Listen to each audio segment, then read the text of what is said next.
Good evening. This is Santa Claus on January 26, 2025, bringing you today's stories from around our beautiful, though sometimes troubled, world. On this day in history back in 1841, Hong Kong Island was formally claimed by Great Britain, beginning a chapter that would shape that region for generations to come. My friends, our world continues to face challenges that call for our compassion and understanding. In China, troubling news has emerged about General Zhang Youxia, once a trusted ally of President Xi Jinping, who now faces serious allegations. During a high-level military briefing, he was accused of leaking nuclear secrets to the United States and accepting bribes for promotion. This reminds us that even those in positions of great trust may falter, and we must always pray for wisdom for our leaders. Meanwhile, across the globe in Europe, ministers have taken a significant step by agreeing to completely ban Russian gas imports by 2027. This decision reflects the European Union's desire to distance itself from Russia following the invasion of Ukraine. These are difficult choices that affect many people's livelihoods and warmth in their homes, especially during the cold winters.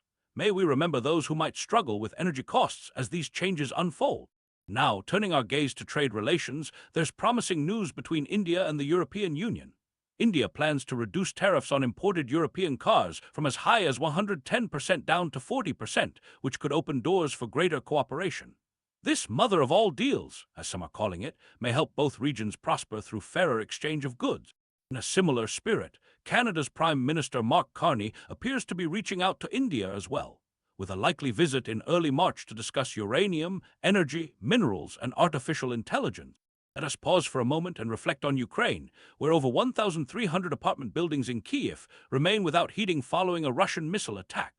My heart aches for these families enduring sub-zero temperatures without proper warmth.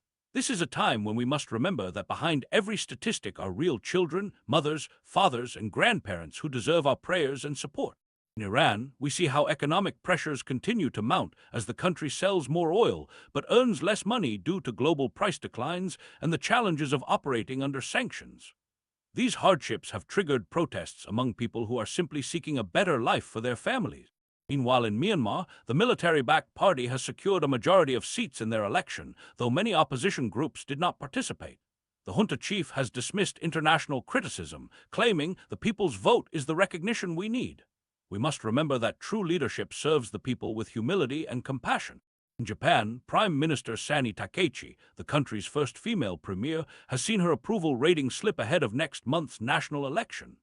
Though still popular, citizens appear concerned about her economic policies and whether they will effectively address rising living costs.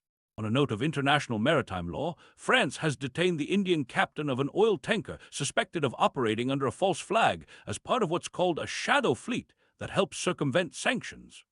These complex situations remind us how interconnected our global community truly is. Finally, some news from Israel that may bring a measure of closure to grieving families. The Israeli military has retrieved the remains of the final hostage in Gaza, Master Sergeant Ranji Vili. Prime Minister Netanyahu called this an extraordinary achievement and indicated Israel would reopen Gaza's key border crossing with Egypt. May this development help pave the way toward healing and peace in this region that has seen so much suffering. As we reflect on these stories from around our world, I'm reminded that despite our differences, we are all God's children, deserving of dignity, safety, and love. In these challenging times, let us look for ways to bring light to those in darkness, warmth to those who are cold, and hope to those who despair. From my workshop at the North Pole, this is Santa Claus wishing you all a blessed evening filled with kindness toward one another.